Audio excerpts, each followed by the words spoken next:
Hello to all my community members. Welcome to mission IAS PCS। हम लोगों ने topic number 7 discuss कर लिया है अल्टीमेटली। और जो टॉपिक नंबर 7 था वो था आपका सोशल एम्पावरमेंट। होप आपने उस लेक्चर सीरीज को देखा होगा। आज एक इम्पॉर्टेंट टॉपिक पर हम डिस्कस करने जा रहे हैं और काफ़ी ज़्यादा अंडरस्टैंडिंग की ज़रूरत होगी इसमें आपको। और ये टॉपिक अगर आप कर लेते हो तो जो भी कॉम्युनलिज्म से रिलेटेड मैटर है, causes of communalism, what is communalism, इन सब को आप अच्छे से समझ पाओगे। ठीक है। और स्टूडेंट को ज़्यादातर इसमें कंफ्यूजन रहती है कॉम्युनलिज्म के टॉपिक पर या फिर आपका रीजनलिज्म के टॉपिक पर। तो यहाँ से आप आराम से कॉम्युनलिज्म के ऊपर आंसर्स लिख सकते हो। और वैसे भी आपको इन सब चीज़ों की जानकारी होनी चाहिए। आपके इंटरव्यू में इस प्रकार से क्वेश्चंस अगर पूछे जाएं तो आप आंसर दे सको। तो ये आपका मल्टी डायमेंशनल टॉपिक होने वाला है एंड आपको इससे अच्छे से जानना है, समझना है। और इस पर हमने भी काफी मेहनत किया है to understand all the. And उसके बाद मैं आपको ये समझाने का प्रयास कर रहा हूं। ठीक है। और ध्यान रखना है जब हम कम्युनलिज्म की बात करेंगे तो यहाँ पर आपको एग्जाम्पल्स ध्यान में रखने हैं। बहुत सारे एग्जाम्पल्स यहाँ पर हम डिस्कस करने वाले हैं। अगर 4-5 एग्जाम्पल्स भी आप याद रख पाते हो, जो कि आपको याद रखना भी चाहिए, और ये आप आंसर्स में पुट करोगे तो जाहिर सी बात है आपके आंसर्स और अच्छे दिखेंगे। ठीक है। तो यहाँ पर जो हम कम्युनलिज्म को डिस्कस करने वाले हैं इसमें हम क्या क्या पढ़ेंगे सबसे पहले वो हम जान लेते हैं। मेंस के टॉपिक के लिए काफी इंपॉर्टेंट है। प्रीलिम्स के लिए as such nothing is important, mains के लिए है ये टॉपिक आपका, तो ध्यान रखना है। ठीक है।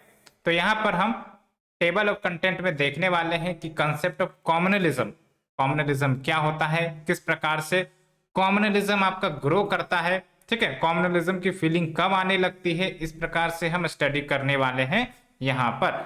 उसके बाद आपको ही पता है थोड़ा सा हिस्टोरिकल बैकग्राउंड हम जानेंगे। जैसे अगर हम बात करें मेडावल इंडिया या फिर आपका जो ब्रिटिश पीरियड रहा है, किस प्रकार से उन्होंने भी कॉम्युनलिज्म को प्रमोट करने का प्रयास किया। जैसे आपका डिवाइड एंड रूल पॉलिसी आपने सुना होगा, along with what partition of Bengal जो हुआ था, जिसके कारण एक प्रकार से कॉम्युनल फीलिंग्स निकल कर आने लगी थी बिटवीन टू कम्युनिटी। तो ये सब कुछ एग्जाम्पल्स है जो आपको ध्यान में रखने हैं, क्योंकि यही सब एग्जाम्पल्स आपको लिखने हैं। तो हिस्टोरिकल बैकग्राउंड हम देखेंगे एंशियंट से लेकर आपका मेडाइवल, मेडाइवल से लेकर प्री इंडिपेंडेंस से पोस्ट इंडिपेंडेंस। पोस्ट इंडिपेंडेंस में जैसे आपने सुना भी होगा जो एंटी सिख राइट्स हुआ था 1984 में, या फिर यहाँ पर आप देखो जो ऑपरेशन ब्लू स्टार हुआ था, उसके बाद आपका इश्यू ऑफ कश्मीरी पंडित, ये सब मैं आपको एग्जांपल बता रहा हूँ। ठीक है। बाबरी मस्जिद इंसिडेंट जो 1992 में हुआ था, गोधरा राइट 2002 गुजरात में, उसके बाद असम वायलेंस 2012। तो ये सब एग्जाम्पल्स हैं जो इंडिकेट करते हैं कॉम्युनल वायलेंस को। ठीक है। तो ऐसा नहीं है कि हमारा देश यूनिटी एमंग डाइवर्सिटी का एक अनुकूल रिप्रेजेंटेशन करता है, लेकिन अगर अविश्वास लोगों में प्रोड्यूस होने लगे, या फिर यूं कह सकते हो कि सोशल ट्रस्ट कमजोर होने लगे, या फिर डिसहार्मोनी प्रमोट होने लगे, तो वो कम्युनलिज्म का भी अवतार ले सकती है। Because we have the diverse group of religion that lives here. तो ऐसे में जो टॉलरेंस, पेशेंस, ठीक है, स्टेबिलिटी होनी जरूरी है कम्युनिटीज के बीच। तभी जाके हमारा जो देश है वो कहीं ना कहीं पीसफुल रहेगा और आगे की तरफ सोचेगा और आगे डेवलपमेंट की राह पर चलेगा। तो उसके लिए बहुत सारे चीज़ें हैं जो हमें सुधार करने की ज़रूरत होती है। ठीक है। तो वो सब हम देखेंगे। तो यहाँ पर आप और भी एग्जाम्पल देख सकते हो, मुजफ्फरनगर राइट्स जो 2013 में हुआ था। साथ ही साथ ये जो इश्यू चलता है beef consumption, mob lynching, and कभी कभी डेथ भी हो जाते हैं। साथ ही साथ घर वापसी प्रोग्राम्स, ठीक है, for the conversion of a person into another religion. Hadiya case 2017 के भी बारे में हम देखेंगे। ठीक है। साथ ही साथ रिलीजियस फंडामेंटलिज्म जो युद्ध में ग्रो कर रही हैं धीरे धीरे, वो सब भी कहीं ना कहीं एक सीड का काम करती है जो आगे लोगों की परसेप्शन को, यूथ की परसेप्शन को चेंज कर देती हैं। वो लिबरल से एक प्रकार से ऑर्थोडॉक्सी वाले फीलिंग डेवलप कर लेते हैं। तो कैसे ये सब होती है वो हम देखेंगे। दिल्ली राइट्स जो 2020 में हुई थी, ये भी हम चर्चा करेंगे। और साथ ही साथ आपको पता होना चाहिए कि जब हम कॉम्युनलिज्म की बात करते हैं ना, तो ऐसा नहीं कि तुरंत ही ये कॉम्युनलिज्म डेवलप हो जाता है, ये फीलिंग्स एक बैग तैयार हो जाती है और वायलेंस का रूप ले लेती है। नहीं, इसके स्टेजेज होते हैं, ठीक है। मिल्ड स्टेज, मॉडरेट स्टेज, और जब ये एक्सट्रीम फॉर्म में आ जाती है तब तो भाई साहब वायलेंस, कन्फ्लिक्ट, एक दूसरे को देखना नहीं चाहते हैं लोग, इस प्रकार की सिचुएशन से निकल जाती है, ठीक है। तो स्टेजेज इन इंडियन कम्युनलिज्म, साथ ही साथ क्या कैरेक्टरिस्टिक्स है कम्युनलिज्म की, यानी कि आप कैसे आइडेंटिफाई कर सकते हो कि कम्युनलिज्म की फीलिंग्स लोगों में बढ़ रही है। साथ ही साथ कंटेम्प्रोरी फॉर्म ऑफ कम्युनलिज्म, इसको तो हम डिस्कस नहीं करेंगे क्योंकि इसमें ज़्यादा कुछ है नहीं समझने के लिए, और एग्जाम पॉइंट ऑफ व्यू की भी बात करें तो उतना ज़्यादा इंपॉर्टेंट नहीं है। Along with we are going to discuss the causes of communalism in India, ठीक है, उसको हम पॉइंट वाइज देखेंगे। साथ ही साथ कंसिक्वेंसेस, अब यहाँ पर जो काउजेज हम देखने वाले हैं, यहाँ पर हम एक प्रकार से पैटर्न वाइज देखेंगे। जैसे हिस्टोरिकल काउजेज हो गया, सोशल काउजेज हो गया, आपका पॉलिटिकल काउजेज हो गया, ठीक है। तो इस प्रकार से हम काउजेज को देखने वाले। साथ ही साथ कंसिक्वेंसेस क्या है कम्युनलिज्म की, तो ये तो पता ही है ना, कंसिक्वेंसेस जो होंगी वो बुरी ही होंगी, ठीक है। सोशल कैपिटल हम लोगों का डाउन होगा, एक प्रकार से डिस्ट्रस्ट, डिसहार्मोनी, इंटेंस डिसलाइक प्रमोट किए जाएंगे। तो इस प्रकार की चीजें निकल कर आ सकती है कम्युनलिज्म से, जो कहीं ना कहीं देश की जो एकता और अखंडता है उसको प्रभावित करेगा, जो आपका ब्रदरहुड है उसको प्रभावित करेगा, दो देश की इकोनॉमिक ग्रोथ है, इकोनॉमिक डेवलपमेंट है, उसको प्रभावित करेगा। बिकॉज ग्रोथ एंड डेवलपमेंट तभी हो पाएंगे ना जब एक प्रकार से सोशल हार्मोनी बनी रही। सोशल हार्मोनी नहीं रहेगी तो फिर आपका इकोनॉमिक ग्रोथ, डेवलपमेंट जो पोटेंशियल से ग्रो करनी चाहिए थी वो पोटेंशियल से ग्रो नहीं कर पाएगी, ठीक है। तो ये सब बातें हैं। और साथ ही साथ हम देखेंगे step to check the growth of communalism, कि कैसे हम कम्युनलिज्म के ग्रोथ को देख सकते हैं, उस पर लगाम लगा सकते हैं। रेमेडियल मेजर्स क्या लिए गए हैं from time to time to eradicate communalism, and government measures क्या लिए गए हैं to control it, to eradicate it, and way forward ultimate आपका होगा। तो हो सकता है इसी लेक्चर में आपका ये कम्युनलिज्म का टॉपिक खत्म हो जाए। हम फास्ट फॉरवर्ड तरीके से इसको स्टडी करेंगे ताकि आपका ज़्यादा समय न लिया जाए, ठीक है, क्योंकि आपका समय भी कीमती है। अब ज़्यादा अगर हम टाइम का लेक्चर लेने लगे तो फिर ठीक नहीं होगा, एग्जाम पॉइंट ऑफ व्यू से ज़्यादा हम डाइवर्ट हो जाएंगे, इसलिए हम रेस्ट्रिक्ट रखेंगे अपने आप को, ज़्यादा भाषण हम नहीं देंगे, ठीक है। तो चलिए हम शुरुआत करते हैं। तो क्या चीज़ें आपको अच्छी लग रही है, क्या आपको चीज़ें समझ में आ रही हैं जो हमने पिछले लेक्चर सीरीज में डिस्कस किया है? तो आपको बस हमारा सपोर्ट करते रहना है, बस लाइक शेयर कमेंट करते रहना है, आपको शेयर करते रहिए अपने फ्रेंड सर्कल के बीच, ताकि फ्रेंड सर्कल भी बेनिफिट्स पा सके इन इनिशिएटिव्स का, ठीक है। तो ये सब बातें हैं जो हम डिस्कस करेंगे। तो चलिए देख लो। वैसे तो अगर देखा जाए प्रीवियस ईयर क्वेश्चन का ट्रेंड देखे तो ज़्यादा क्वेश्चन पूछे नहीं गए हैं, लेकिन हाँ इस टॉपिक एक प्रकार से सदाबहार है ये टॉपिक, तो आपको कोई पता नहीं कि कब पूछ दिया जाए, क्योंकि ये सब की सिचुएशन न्यूज में चलती रहती है, इसलिए ये टॉपिक आपको तैयार करके रखना चाहिए। ज़्यादा कुछ नहीं करना है इसमें, आपको एक पैटर्न तैयार कर लेना है कि हाँ इंट्रोडक्शन में कम्युनलिज्म का तो डेफिनेशन आएगा ही आएगा ना, और साथ ही साथ कुछ इंसिडेंसेस एग्जाम्पल्स याद रखने हैं, ठीक है, और काउजेज और फीचर्स ऑफ कम्युनलिज्म याद रखने हैं, और वे फॉरवर्ड याद रखना है। बस आपका काम खत्म, टॉपिक खत्म, ठीक है। तो इस प्रकार से आपको चलने हैं, ऐसा नहीं कि पूरा इस पर रिसर्च, फिलोसफी, कार्ल मार्क्स, इन सब के आपको बड़े बड़े पुस्तक पढ़ने की ज़रूरत है, तो ऐसा कुछ नहीं है। इस टॉपिक से भी, इस पीडीएफ में भी अच्छे तरीके से दी गई है, तो आपको रिलाई करना चाहिए, ठीक है। तो बस आप ऐसे ही बने रहिए हमारे साथ, और टेलीग्राम चैनल से जुड़ना ना भूले, टेलीग्राम चैनल जो हमने लिंक में डिस्क्रिप्शन में दे दी है, ठीक है। तो एक हंसी के साथ, खुशी के साथ हम स्टार्ट करते हैं लेक्चर, एक मुस्कुराहट दीजिए और आगे बढ़िए। चलिए शुरुआत करते हैं। तो जब हम कम्युनलिज्म की बात करते हैं, कम्युनलिज्म का मतलब क्या होता है, अगर सिंपल शब्दों में बात करें तो communalism arrives by the feeling कि भाई साहब मेरा ही धर्म सबसे सर्वोपरि है, मेरा ही धर्म सबसे ऊपर है, मेरे नीचे सारे धर्म है, इन्फीरियर है सारे धर्म as compare to our religion. तो जब इस प्रकार की फीलिंग आने लगे तो ये एक प्रकार से कम्युनलिज्म का बेसिस बनता है, ठीक है।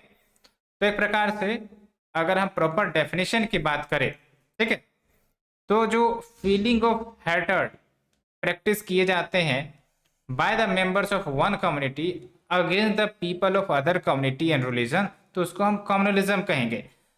ऐसे अगर देखा जाए तो रिलीजन तो हार्मोनी प्रमोट करती है ना, religion treats all the people equally, लेकिन जब इस प्रकार की फीलिंग आ जाए कि our religion is superior and every other religion is inferior, तो इसीलिए हम अपने धर्म को प्रमोट करेंगे, हम दूसरे धर्म की किसी भी बात को नहीं मानेंगे, किसी भी आइडियोलॉजी को नहीं मानेंगे, तो आप सोचने का प्रयास करिए, इन सब फीलिंग के कारण एक प्रकार से डिसहार्मोनी, डिसलाइक, इनटॉलरेंस प्रमोट होगा, और जहां पर डिसलाइक, इनटॉलरेंस, डिसहार्मोनी प्रमोट होगी वहां पर स्टेबिलिटी नहीं आएगी, वहां पर वायलेंस, कन्फ्लिक्ट, सोशल कैपिटल का डिग्रेडेशन होगा ही होगा। तो hope you are understanding the point what I am trying to say, ठीक है। तो एक तो आपको चीजें समझ में आ गई, ठीक है। तो कम्युनलिज्म की बात करें in a broader sense means a strong attachment to one's own community. चलो ठीक है, हर एक धर्म के लोगों को अटैचमेंट होती है, नो डाउट, अपने धर्म से, लेकिन अगर एक्सट्रीम लेवल पर चला जाए कि our religion is superior, none other religion can match with our religion, तो इस प्रकार से चीजें ठीक नहीं बनती। तो एक प्रकार से कम्युनलिज्म एक आइडियोलॉजी है, एक बिलीफ सिस्टम है जो सोशल मेनेंस का कारण बनती है, ठीक है। तो ये बातें हमने देखा। अब एक डेफिनेशन आप याद रख सकते हो, बिपिन चंद्र जी के ही डेफिनेशन आप याद रख लो, उन्होंने अपनी पुस्तक में लिखा है कम्युनलिज्म इन मॉडर्न इंडिया, ठीक है। तो ये डेफिनेशन आप याद रखना, बिपिन चंद्र आप पुस्तक भी पढ़ते हो हिस्ट्री की, आपको भी पता है, तो इनका डेफिनेशन आप याद रख सकते हो। तो इन्होंने डिफाइन किया है कम्युनलिज्म को कि भाई साहब कम्युनलिज्म एक आइडियोलॉजी है which is based on the belief कि जो इंडियन सोसाइटी है वो चूंकि डिफरेंट रिलीजियस कम्युनिटीज में डिवाइडेड है, और इन सभी के जो economic, political, social, cultural interest है वो डाइवर्ज करते हैं। आप समझने की कोशिश करिए, काफी इंपॉर्टेंट है, ठीक है। तो आपको ही पता है ना, इंडिया एक डाइवर्स सोसाइटी है जहां पर डिफरेंट रिलीजियस कम्युनिटी रहते हैं। अब डिफरेंट रिलीजियस कम्युनिटी रहते हैं, अगर लोगों में ये फीलिंग आने लगे कि भाई साहब हमारी जो economic, political, social, cultural interest different है, डाइवर्जेंट है, तो यहां से कम्युनलिज्म की फीलिंग निकलने लगेगी। इवन ये जो आपका फीलिंग्स है कभी कभी हॉस्टाइल भी हो जाता है because of their religious differences, ठीक है। जैसे आपने सुना भी होगा, एक रिलीजियस कम्युनिटी बीफ ईटिंग को सपोर्ट करती है, दूसरी उन पर बैन लगाने का प्रयास करती है। समझ में आ रहा है, ये मैंने एक एग्जांपल दिया आपको, ऐसे बहुत सारे एग्जांपल्स है, ठीक है।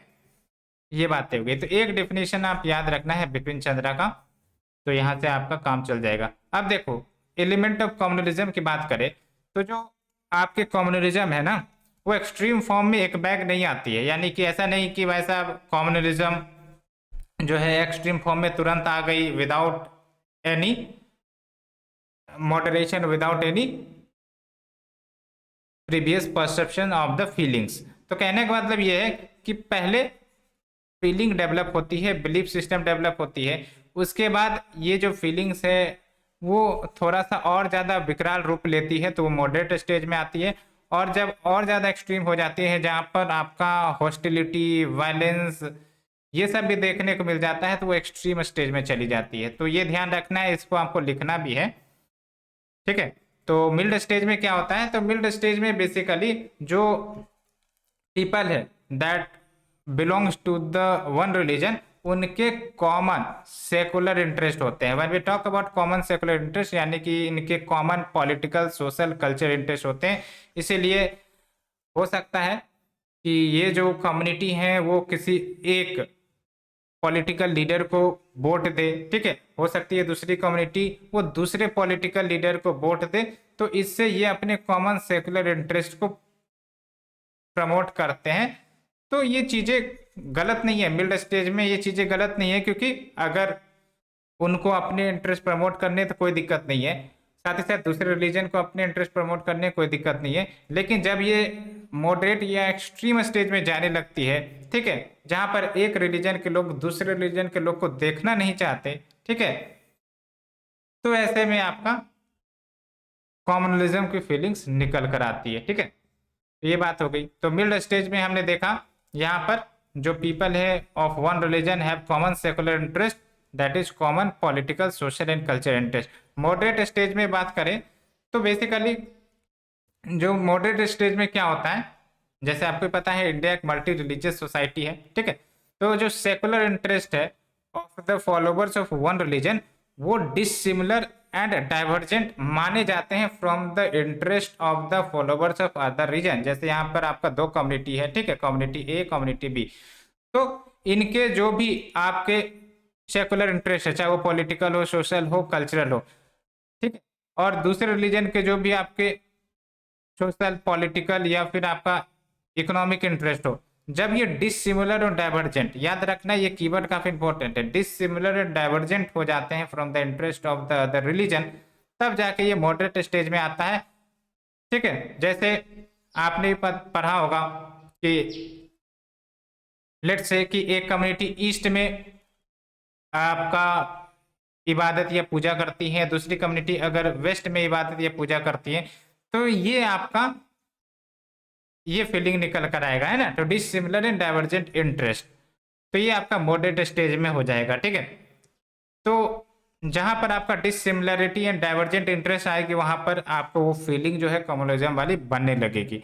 अब एक्सट्रीम स्टेज में क्या होता है, एक्सट्रीम स्टेज में बेसिकली वन रिलीजन एज्यूम्स कि भाई साहब ये हमारे साथ रह ही नहीं सकते, हम इनके साथ रह ही नहीं सकते, म्यूचुअली इनकम्पेटेबल है, और एंटोगेनिस्टिक, एंटोगेनिस्टिक यानी कि एक प्रकार से हेटर्ड वाली फीलिंग डेवलप हो जाती है, ठीक है, एंड होस्टाइल भी हो जाते हैं। होस्टाइल का मतलब क्या हुआ, वायलेंस, वायलेंस हुआ, कन्फ्लिक्ट हुआ, तो जाहिर सी बात है स्टेबिलिटी जो है वो नेशन की, सोसाइटी की खराब होगी, और ये फिर आगे और विकराल रूप ले सकता है। तो इस प्रकार से हमने एलिमेंट ऑफ कम्युनलिज्म की बात की, इसमें आपका मिड स्टेज, मॉडरेट स्टेज और एक्सट्रीम स्टेज, तीन स्टेज हमने डिस्कस किया, ठीक है।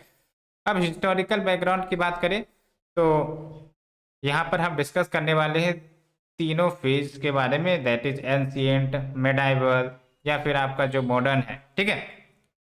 तो किस प्रकार से आपका ये कम्युनलिज्म की फीलिंग डेवलप हुई, क्या है, क्या ब्रिटिश का कुछ कंट्रीब्यूशन है क्या, इन सब चीज़ों में हम देखेंगे।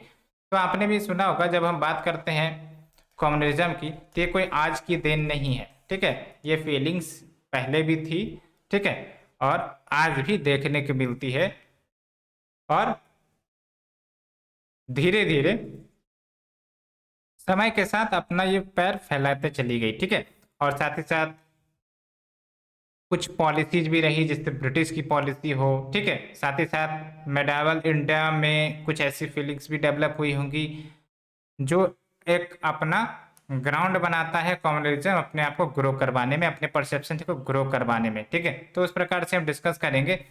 तो सबसे पहली बात तो एंशिएंट पीरियड की बात करें तो एंशिएंट पीरियड में एज सच इस प्रकार की कॉमनल फीलिंग्स नहीं देखने को मिलती है, और एंशिएंट पीरियड में आपने भी देखा होगा कि जो भी रूलर्स थे, ठीक है, वो डिफरेंट रिलीजन्स को सपोर्ट करते थे। जैसे आपकी अशोका की बात करें या फिर आपका चंद्रगुप्त मौर्य की बात करें, तो जैसे आजीविका सेक्ट होता था तो उनको ये शरण देते थे, उनके लिए जो आपका सरायाज है यानी कि रेस्ट हाउसेस बनाते थे, ठीक है। तो इस प्रकार की फीलिंग एंशिएंट इंडिया में नहीं थी, ठीक है। तो ये सब बातें हो गई। जैसे यहाँ पर एग्जांपल दिया जाता है, Ashoka followed religious tolerance and focused mainly on धर्म, है ना। धर्म मतलब क्या, धर्म हमेशा रिलीजियस टॉलरेंस को प्रमोट करने का प्रयास करता था, ठीक है। People lived peacefully together and there was acceptance for each others culture and tradition, तो यहाँ पर हार्मोनी निकल कर आई। फिर मेडावल पीरियड की बात करें तो मेडावल पीरियड में भी आपके कुछ एग्जाम्पल्स रहे हैं, जैसे आप अकबर की ही बात कर लो, तो अकबर ने सेकुलर प्रैक्टिसेस अपने कोर्ट में लेकर आया, ठीक है। और किस प्रकार से हम समझ सकते हैं इनको, तो जैसे आपने देखा होगा कि जजिया टैक्स को इन्होंने एबोलिश किया। अब आपको हमें बताना है कि जजिया टैक्स को इंट्रोड्यूस किसने किया था। अकबर ने जजिया टैक्स को खत्म किया। जजिया टैक्स बेसिकली एक प्रकार से हिंदू कम्युनिटीज के प्रोटेक्शन के लिए एक प्रकार से लगाया जाता था कि भाई साहब हम आपको प्रोटेक्शन दे रहे हैं तो इसलिए हम आपसे टैक्स लेंगे, इस प्रकार से। तो अकबर ने जजिया टैक्स को खत्म किया एलोंग विथ दीन इलाही, जो एक प्रकार से अकबर ने अपने रिलीजन की शुरुआत करने का प्रयास किया था, जिसमें उन्होंने इक्वलिटी सब की बात कही थी, ठीक है। एलोंग विथ इबादत खाना, जो एक प्रकार से फोरम हुआ करता था जहाँ पर वेरियस रिलीजियस लीडर्स आते थे, मीट करते थे और जो अच्छे अच्छे फीचर्स अपने रीजन के वो शेयर करते थे। तो ऐसे में जो आपका लिबरल थिंकिंग है वो बढ़ती थी। तो ये हमने देखा। लेकिन मेडावल इंडिया में भी आपने कुछ सेक्टेरियन रूलर्स को देखा होगा जिन्होंने हेटेड प्रमोट किया, जैसे औरंगजेब, है ना। तो औरंगजेब वॉज लीस्ट टॉलरेंट। जैसे औरंगजेब ने ही जो सिख लीडर है गुरु तेग बहादुर, इनकी हत्या करवा दी थी, ठीक है। साथ ही साथ distracting the temples, forced conversion, ये तो हमने बताया, किलिंग ऑफ द सिख गुरु, ठीक है। तो ऐसा नहीं है कि सिर्फ आपकी एक ही फीलिंग्स निकल कर आ रही थी, पॉजिटिव रूलर्स भी थे, निगेटिव रूलर्स भी थे, ठीक है। तो ये सब बातें हैं। लेकिन फिर भी इस प्रकार की इंसिडेंट सोसाइटी में इतनी ज्यादा प्रमोट नहीं हुई, जिसके कारण कॉमनलिज्म, वायलेंस सब निकल कर आए, ठीक है। जो भी लोग रहते थे वो हारमोनी में ही रहते थे, ठीक है। पीपल को existed peacefully overall. Hindus and Muslims in those days has common economic and political interest, ठीक है। तो ये सब बातें हैं। अगर हम बात करें प्री इंडिपेंडेंस पीरियड, यानी कि इंडिपेंडेंस से पहले, तो आपने भी पता है कि ब्रिटिश के आने के बाद, ठीक है, जो आपका 200 साल तक उन्होंने राज किया, जो भी है जिसने भी पीरियड तक उन्होंने राज किया, उन्होंने एक चीज समझ ली थी कि किस प्रकार से इंडियन पीपल को रूल करना है, ठीक है। थी तो वो कंपनी ही शुरुआत में, तो उनको प्रॉफिट मैक्सिमाइजेशन करना था, कन्फ्लिक्ट में नहीं बजना था। तो आखिरकार उन्होंने डिवाइड एंड रूल की पॉलिसी को डेवलप किया और अल्टीमेटली उसको इम्प्लीमेंट भी करवाया, ठीक है। जैसे आपको एग्जांपल मिल जाता है 1905 में जो बंगाल का पार्टीशन हुआ, ठीक है। एंड उसके बाद आपने देखा होगा कि जो मोरले मिंटो रिफॉर्म्स आया था 1909 में, सेपरेट इलेक्टोरेट्स लेकर आए थे मुस्लिम्स के लिए कि भाई साहब जो मुस्लिम कम्युनिटी होंगे वो अपने लीडर्स को खुद चुनेंगे, ठीक है। तो ये थी। फिर बाद में एक्सटेंड भी की गई थी सेपरेट इलेक्टोरेट को 1935 के एक्ट में टू द आपका हरिजन्स। और इसी के विरोध में आपको पता है गांधी जी ने एक प्रकार से फास्ट अनटू डेथ किया था, ठीक है, जो आपका पूना के जेल में उन्होंने किया था, ठीक है। और अल्टीमेटली बाद में पूना पैक्ट भी साइन हुआ था, ताकि इस प्रकार की जो भी आपकी जो सेपरेट इलेक्टोरेट से उसको रोका जाए, है ना। इसी को तो नाम दिया जाता है रामसे कॉमनल अवार्ड, है ना, आपने सुना भी होगा। तो चलिए हम डिस्कस करते हैं कुछ जो प्री इंडिपेंडेंस पीरियड में किस प्रकार से कुछ ऑर्गेनाइजेशन या मूवमेंट चले थे जिसने कम्युनलिज्म को हवा दी। तो एक है आपका रिलीजियस रिवाइवलिज्म इन 1924। जैसे आप देख सकते हो शुद्धि मूवमेंट के बारे में आपने सुना भी होगा, Shuddhi and Sangathan movement among the Hindus, and जो Tabligh and Tanzeem religious movement among the Muslims, ठीक है। तो इस प्रकार से भी आपका कम्युनलिज्म की फीलिंग्स बाहर आने लगी, ठीक है। तो ये जो आपके सब मूवमेंट थे ये अपने पास्ट को ग्लोरीफाई करते थे कि हमारा पास्ट कितना अच्छा था, ठीक है, हम किस प्रकार से हारमोनी में रहते थे और किस प्रकार से बाद में after the dominance of one community we become backward.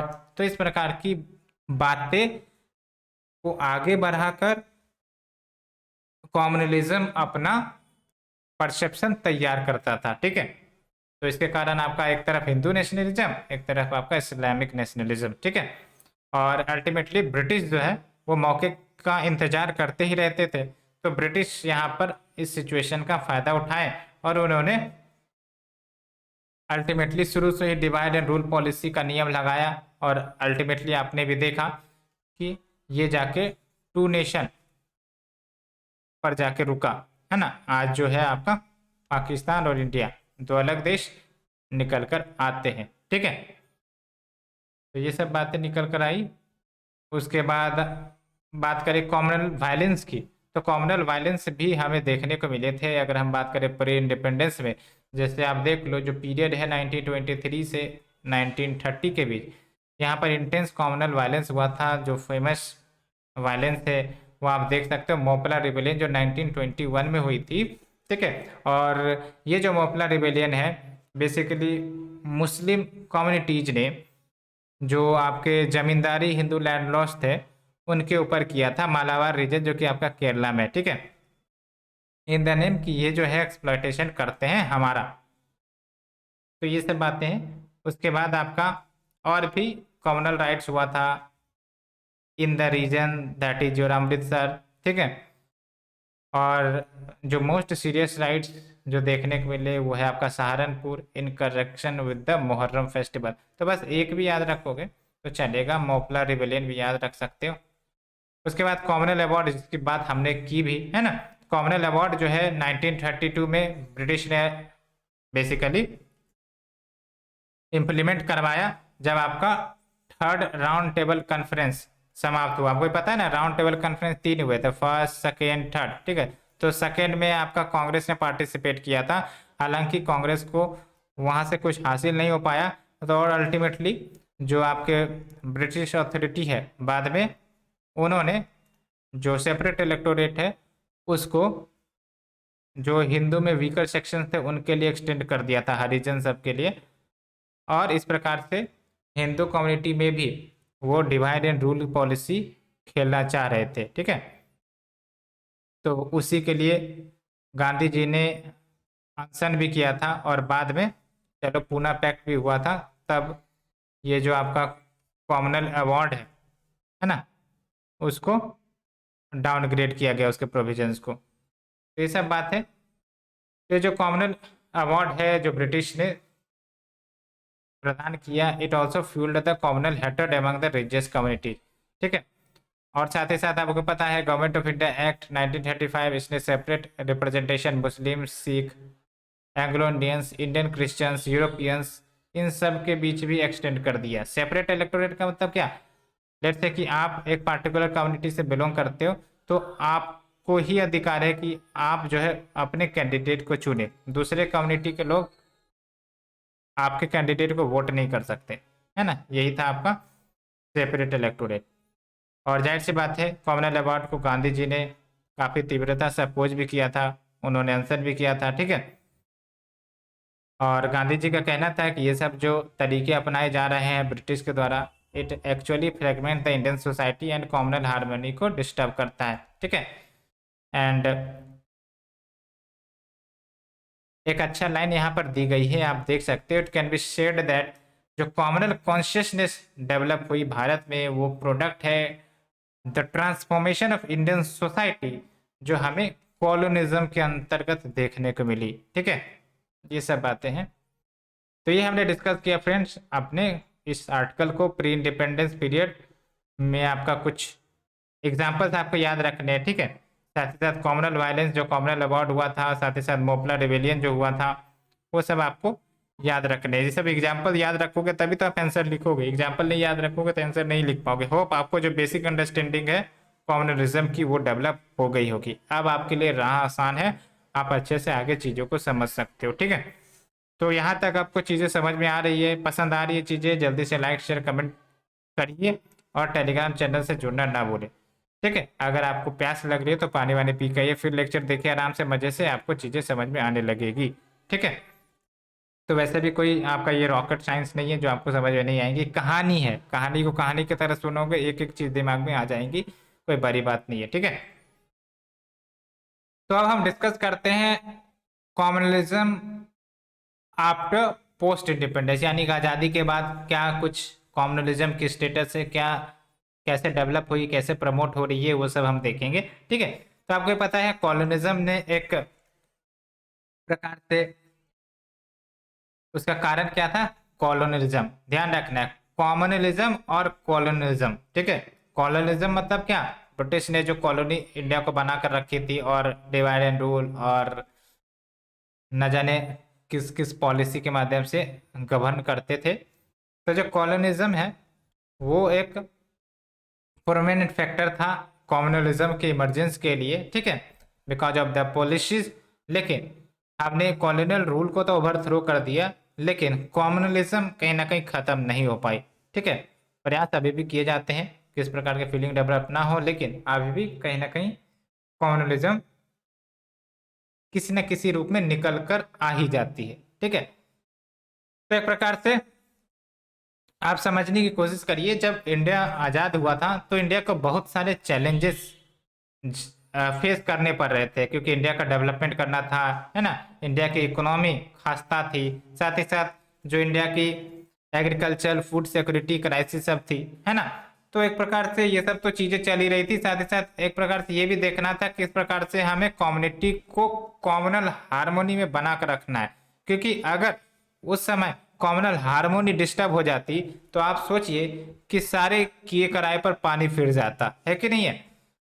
तो अल्टीमेटली शुरुआती दौर में फिर भी कम्युनल वायलेंस देखने को मिला था, जैसे आप पार्टीशन ऑफ इंडिया सबसे बड़ा जो एक प्रकार से चोट है, वो तो पार्टीशन ऑफ इंडिया 1947 का ही है ना, वो भी हम देखेंगे। तो यहाँ पर आप देख सकते हो communalism has been the biggest threat to the secular fabric of the nation. याद रखना, कम्युनलिज्म जैसे ही शब्द सुनोगे वहां पर आपको ध्यान रखना है कि इट इज अगेंस्ट सेकुलरिज्म, है ना। कम्युनलिज्म एक पार्टिकुलर कम्युनिटी के आइडियोलॉजी को प्रमोट करना चाहता है, सेकुलरिज्म लिबरल आइडियोलॉजी को प्रमोट करना चाहता है। तो कम्युनलिज्म और सेकुलरिज्म कभी भी एक साथ नहीं रह सकते, ठीक है। तो यहाँ पर आप देखिए जो फर्स्ट 6 ईयर था ऑफ द 80s, यानी कि 1980s के बाद का जो पहला 6 साल था 1990 तक मान के चलो जो भी है, वहां पर अपवर्ड इंक्लिनेशन देखने को मिला था राइट्स में, ठीक है। तो ये बातें हैं, लेकिन अगर हम ओवरऑल देखें तो अच्छा चीज यहाँ पर लिखा गया है, रिलीजन डज नॉट प्रीच इनेमिटी। धर्म इनेमिटी नहीं प्रमोट करता है, बल्कि जो लोग परसेप्शन बना लेते हैं, ठीक है, परसेप्शन बना लेते हैं, गलत सलत परसेप्शन, वो कहीं ना कहीं कम्युनलिज्म को, डिसहार्मनी को, डिस्ट्रेस को प्रमोट करता है। सारा खेल तो परसेप्शन पर ही है ना। कोई लोग एक प्रकार से रिलीजन को इक्वलिटी प्रमोट करने के लिए, कॉमनल हार्मोनी प्रमोट करने के लिए देख सकते हैं, ठीक है, लेकिन कोई दूसरे एंगल से भी देख सकते हैं जो डिसहार्मोनी प्रमोट करे। तो बस परसेप्शन का खेल अगर कहा जाए तो अगर हम बात करें post independence major communal violence या आउटब्रेक हुए हैं, जैसे आप देख लो पार्टीशन ऑफ इंडिया 1947 जहां पर मास किलिंग्स हुआ था, ठीक है, और फोर्स्ड माइग्रेशन हुआ था। इवन जो लोग माइग्रेट कर रहे थे, ठीक है, because of the partition to their country, उनको पता भी नहीं था कि हमारी बाउंड्री कहाँ से शुरू होती है कहाँ पर खत्म होती है, ठीक है। तो एक प्रकार से अनसर्टेनिटी वाली सिचुएशन थी। तो कह सकते हैं यहाँ पर ब्रिटिश की जो है ना वो सबसे बड़ी गलती थी कि उन्होंने इस प्रकार को सही तरीके से, जो आपके माइग्रेशन या फिर आपका जो पार्टीशन था उसको सही तरीके से टेकल नहीं किया, ठीक है। और इसके कारण आपने देखा भी होगा कलकत्ता किलिंग जो 1946 या फिर नोआखाली में जो मास मास्कर हुआ बंगाल में, जहां पर महात्मा गांधी ने भी विजिट किया था, ठीक है। तो ये सब चीज़ें हमें देखने को मिली। और उसके बाद तो आप देख ही लो assassination of Gandhi ji by Hindu fanatic, तो ये सब बातें हैं। और कम्युनलिज्म के ही कारण आपका डिवीजन हुआ इंडिया और पाकिस्तान का, ठीक है, पाकिस्तान बना। और इवन वॉट पाकिस्तान बन जाने के बावजूद भी, पार्टीशन हो जाने के बावजूद भी, जो मिलियंस ऑफ पॉपुलेशन थे उनको अपने देश को ढूंढने में दिक्कत हो रही थी। यूं कह सकते हो कि फोर्स्ड माइग्रेशन, ठीक है, जैसे होता है ना एक फीलिंग कि हाँ भाई साहब अब जो पाकिस्तान बन गई है तो फिर वहां पर सिर्फ मुस्लिम कम्युनिटी ही रहेंगे, तो जो हिंदू कम्युनिटी है उनको परसिक्यूट किया गया। साथ ही साथ जो आपके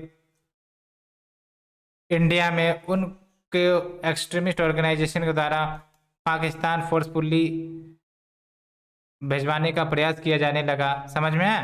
तो इस प्रकार की चीजें डेवलप हो रही थी। तो एक प्रकार से पहले से ही ये जो आपका पार्टीशन का छाप है, उसके कारण जो वायलेंस हुआ, उसके कारण जो डिस्ट्रस्ट हुआ, उसके कारण जो डिसहार्मनी हुआ, ये फीलिंग्स कम्युनिटी के बीच अटैच हो गई, समझ में आया। तो ये सब बात है।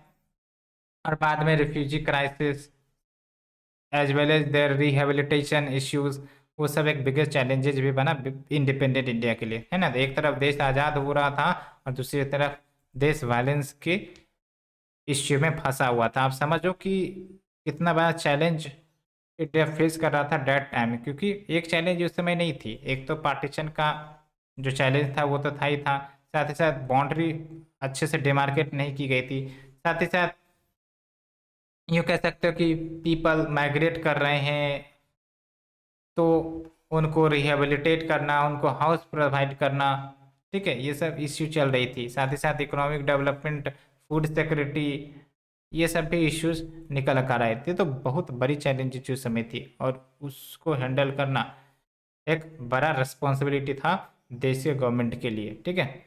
उसके बाद आप देख लो नेलाई मस्करे 1983 में हुआ, जिसमें बेसिकली ये जो नेलाई मस्करे है वो असम में देखने को मिला था, जिसके तहत जो thousands of Assamese people Nellai village को घेर लिए वेपन्स के साथ, और वहाँ की जो माइनॉरिटी पीपल थी जो उस विलेज में रह रही थी उसको अटैक किया गया, एंड इसके कारण 1800 लोग की जो है जान चली गई, ठीक है।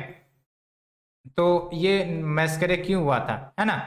इट्स ऑब्जेक्टिव व्हाट, कि जो आउटसाइडर्स है जो बाहर से आके बस गए हैं उसको बाहर निकालो, ठीक है, किसके द्वारा, ओरिजिनल इनहेबिटेंट्स के द्वारा, तो दैट उनकी लैंड, लैंग्वेज, एथनिसिटी सब प्रोटेक्ट हो सके।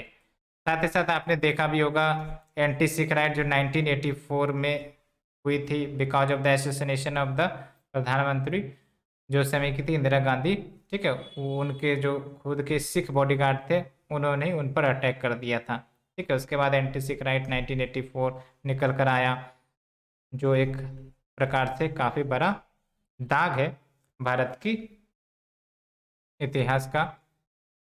ये बात है। फिर ऑपरेशन ब्लू स्टार, इसके बारे में भी आपने सुना भी होगा, ठीक है। इसके बारे में तो मैंने एक आई थिंक टेलीग्राम पर एक वीडियो भी शेयर किया था ऑपरेशन ब्लू स्टार को लेकर, ठीक है, तो वो भी आप देख सकते हो, अच्छा था। और ये जो ऑपरेशन ब्लू स्टार था ये इंडियन मिलिट्री ऑपरेशन था, जिसके माध्यम से जो सेपरेटिस्ट जो गोल्डन टेम्पल जो कि अमृतसर में है वहाँ के छुप गए थे, ठीक है, ऑन 5 जून 1984, तो उनको बाहर निकालने के लिए ये जो है मिशन चलाई गई थी। और ये जो ऑपरेशन है ये उस समय जो प्राइम मिनिस्टर इंदिरा गांधी थी उन्होंने ही ऑर्डर की थी, ठीक है, सो दैट जो हरविंदर साहिब कॉम्प्लेक्स अमृतसर में उस पर फिर से कंट्रोल किया जा सके और उन सेपरेटिस्ट को वहां से बाहर निकाला जा सके, ठीक है। और जब ये ऑपरेशन चलाया गया था तो एक प्रकार से सिख कम्युनिटीज के रिलीजियस सेंटिमेंट्स हर्ट हुए, और उसके बाद आपने भी देखा कि एसोसिनेशन ऑफ इंदिरा गांधी, ठीक है। और वो जो आपके सेपरेटिस्ट एक्सट्रीमिस्ट रिलीजियस लीडर जो इस को लीड कर रहे थे वो आपके जर्नैल सिंह भिंडरन वाले, जो कि आपका जो गोल्डन टेम्पल था उन पर कब्जा किए हुए बैठे थे, ठीक है। उसके बाद इश्यू ऑफ कश्मीरी पंडित 1989 में, ठीक है, और इस पर तो मूवी भी बनी है, ठीक है। उसके बाद बाबरी मस्जिद इंसिडेंट जो 1992 में हुआ था, है ना। यहाँ पर हुआ क्या था, तो एक लार्ज क्राउड ऑफ हिंदू कर सेवक इन्होंने डिमोलिश कर दिया 16th सेंचुरी बाबरी मस्जिद को अयोध्या में उत्तर प्रदेश में जो है, ठीक है, क्लेमिंग कि ये जो साइट है वो राम जी का जो है वो बर्थ प्लेस है ना, बर्थ प्लेस। तो इसलिए ये आपका वायलेंस निकल कर आया था। उसके बाद गोधरा राइट 2002, उसके बाद असम वायलेंस 2012। तो यहाँ पर भी वही है, ये जो असम वायलेंस 2012 हुआ वो basically Bodo and Bengali speaking Muslim जो है ना उन दोनों में झड़प हो गई थी, क्योंकि जो बोडो कम्युनिटी जो वहाँ के ओरिजिनल इनहेबिटेंट्स हैं उनको लगता था कि जो बंगाली कम्युनिटी जो बाहर से आए हैं और हमारे लाइवलीहुड, लैंड और पॉलिटिकल पावर को प्रभावित कर रहे हैं, ठीक है, तो इसलिए ये आपका असम वायलेंस निकल कर आया था। और ये जो आपका असम वायलेंस है वो आपका असम के एक रीजन है कोकराझार में, वहाँ पर ये ज़्यादा देखने को मिला था, ठीक है। उसके बाद मुजफ्फरनगर राइट्स 2013, ये भी आपने सुना होगा। ये जो मुजफ्फरनगर राइट 2013 हुआ है ये basically Hindu Jats and Muslim communities के बीच में हुआ था। इसके कारण देख सकते हो आप 62 डेथ हो गई थी। तो इसके कारण भी रिलीजियस या फिर कॉमनलिज्म की फीलिंग्स निकल कर आई, और ये जो राइट है उसको worst violence in Uttar Pradesh के इतिहास में माना जाता है। ठीक है, आर्मी भी डिप्लॉय की गई थी इस इश्यू को टैकल करने के लिए। ठीक है, फिर चलता है आपका एक beef consumption, lynching and ensuing death, यानी कि ना एक कमेटी मानती है कि बीफ कंजम्पशन का अधिकार है, दूसरा है ना उसके अगेंस्ट में। तो इस प्रकार से भी आपका, ये आपने बहुत बार न्यूज में सुना होगा, है ना, उसके कारण लिंचिंग होता है, कभी कभी तो डेथ भी हो जाती है। तो अल्टीमेटली ये सब बातें हैं। उसके बाद घर वापसी प्रोग्राम्स। तो घर वापसी प्रोग्राम्स एक प्रकार से यूं कह सकते हो कि रिलीजियस कन्वर्जन एक्टिविटीज है जो फैसिलिटेट की जाती है इंडियन हिंदू ऑर्गेनाइजेशन के द्वारा, लाइक विश्व Hindu Parishad, Rashtriya Swayamsevak Sangh, to facilitate conversion of non Hindus to Hinduism. ठीक है, तो ये सब बात है। उसके बाद हादिया केस 2017 देखने को मिला था। यहाँ पर बेसिकली क्या थी कि 24 ईयर ओल्ड हिंदू वोमेन जिनका नाम था अखिला, वो इस्लाम में कन्वर्ट हो गई थी, और आफ्टर कन्वर्जन उन्होंने हादिया नाम रखा, तभी जो आपका ये आपका हादिया केस 2017 है। ठीक है, तो बेसिकली क्या था कि ये जो आपके अखिला थी, मुस्लिम लड़के से शादी कर ली थी और अल्टीमेटली फिर इस्लाम में भी कन्वर्ट हुई थी। तो ये मैटर आ गया आपका लव जिहाद कंट्रोवर्सी में। तो ये जब कंट्रोवर्सी में आया तो गया केरला हाई कोर्ट। तो केरला हाई कोर्ट ने इनके शादी को गलत ठहरार कर दिया, यानी कि इनके मैरिज को कैंसिल कर दिया और इन्हें अपने पेरेंट के घर भेज दिया। ठीक है, और सुप्रीम कोर्ट मतलब केरला हाई कोर्ट ने कहा कि भाई साहब, क्योंकि ये जो महिला है वो वीक है, वल्नरेबल गर्ल है, तो ये एक्सप्लॉयटेशन का शिकार बन सकती थी, इसीलिए इनके मैरिज को कैंसिल कर दिया गया।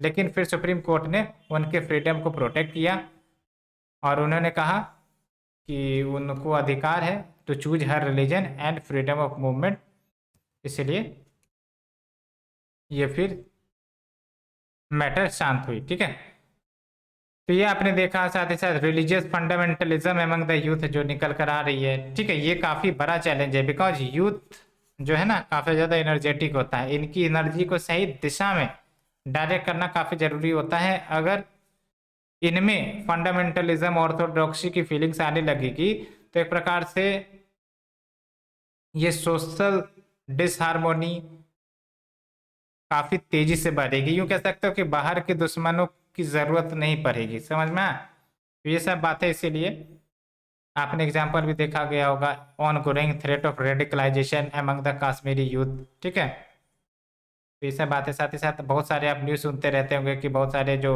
व्यक्ति है वो आईएस के प्रभाव में आ जाते हैं, आईएस ज्वाइन कर लेते हैं और रेडिकलाइज होकर वो फिर डिसहार्मोनी क्रिएट करते हैं। उसके बाद दिल्ली राइट 2020। तो दिल्ली राइट 2020 की बात करें तो यहाँ पर समझो कि 2020 एक ऐसा फेज था, ये तो कोविड का भी फेज था। ठीक है, और दूसरी बात ये कि यहाँ पर दिल्ली राइट्स भी हुए थे, और आई थिंक कि इस समय मैं दिल्ली में ही था। ठीक है, और आई थिंक कि मैं उस समय बाहर ही था, मैंने फायरिंग की आवाज़ सुनी थी शायद।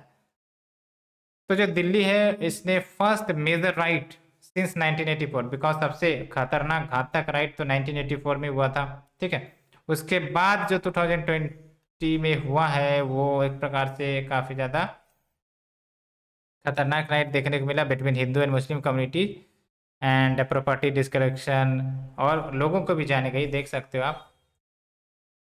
तो ये सब हमने डिस्कस किया सारे एग्जाम्पल। ठीक है, तो ये सब एग्जाम्पल्स आपको ध्यान रखने, क्या क्या एग्जाम्पल्स हमने डिस्कस किया।